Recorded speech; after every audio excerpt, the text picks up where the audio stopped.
Good morning. This is John from the Springs Mennonite Church. It's good to be with you. It's the end of the week. First week of the new year is over. Like I keep saying, time really flies by. So I hope you've had a really great week and looking forward to a great weekend.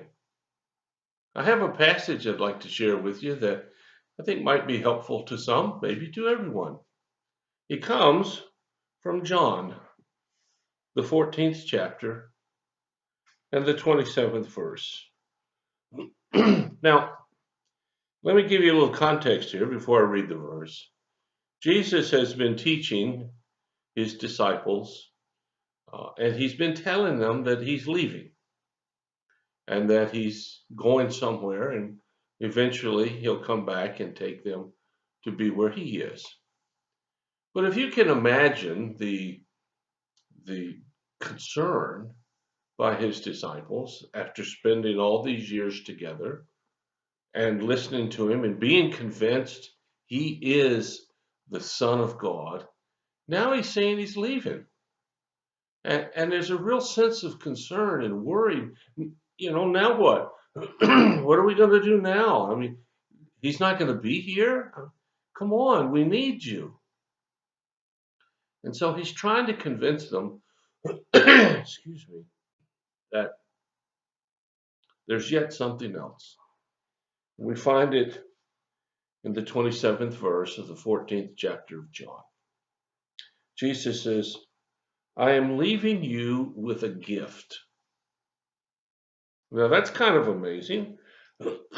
He knows they're concerned. He knows they're worried. He knows that they're wondering about the future. So he tells them, I'm leaving you with a gift. And the gift is peace of mind and heart. And the peace I give, Jesus says, is a gift the world cannot give. So don't be troubled or afraid.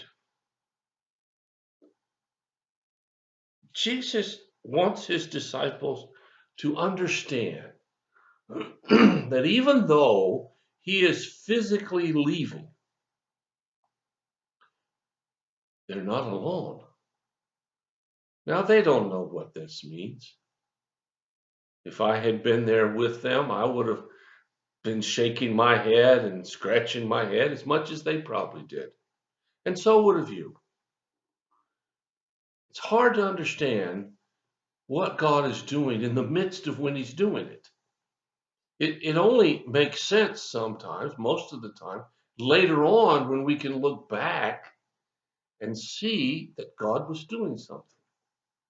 And so here in the midst of Jesus saying, I'm going to be leaving you guys, God's doing something.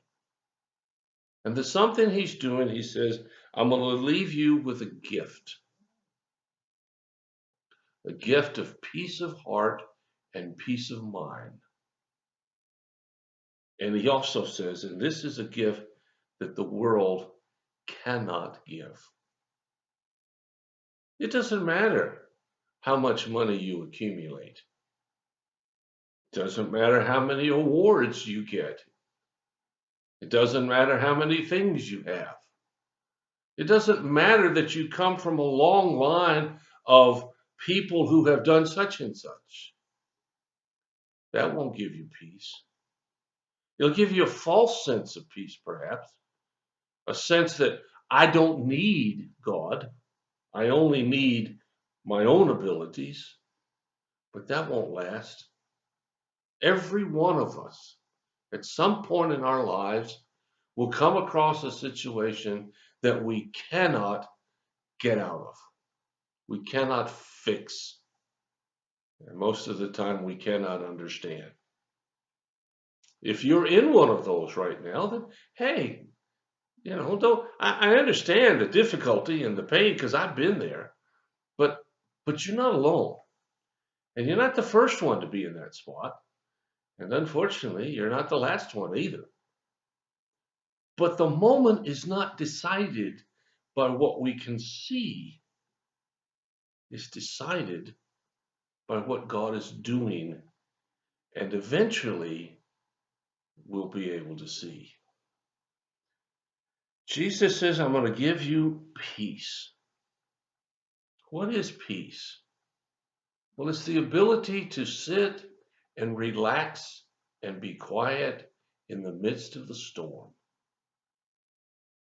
It's the ability to sit in a chair or lay in the bed in the midst of a huge thunderstorm, and you just enjoy the beauty of the thunderstorm. It's the ability to look death in the face and say, I'm still okay. Jesus said, I'm going to give you this peace, and the world cannot give it to you. There's no other way to get it except from me. And he says, and when I give it to you, therefore, don't be troubled and don't be afraid. Now, I know those are difficult words to live. I know those are difficult words to hear in the midst of problems. I know those words seem almost meaningless in the moment of a catastrophe, but they only seem that way. They really aren't. You see, God loves us. He loves you. He loves me. And He is always working in our midst on our behalf, even when we can't see it, even when it doesn't make any sense. He's still there. That's His promise to you and to me and to those who seek His face. Now, if you're not walking with God, then I don't know what happens. I don't want to find out. But I know many people think they can do it on their own. And I believe that God uses even that attitude to finally draw them to the place where they can hear Him speak. So for you, we've started a new year. You've thought about some things that we hadn't thought of before. How are you facing your relationship with God? If it's not as strong as you want it to be, well, that's okay. Get it there. Ask Him. Ask Him to help you. He'll do that. If you're struggling in the midst of a tragedy, I wish I had a magic pill to make it go away. But I don't. But what I do have is to share these words that Jesus says. I'm leaving you a gift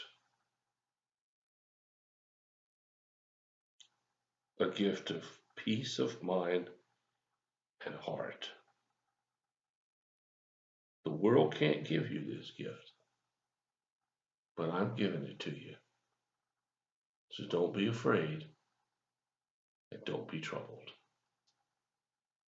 I hope you'll hear those words with all of your heart today and each day and every moment when you really need to hear them. Well, thanks for listening. Hope you have a wonderful, wonderful weekend. God bless you. If you have a prayer concern or a need, let us know. We'll do everything we can, as fast as we can, to help meet your need. Thanks for listening. I'll talk to you again.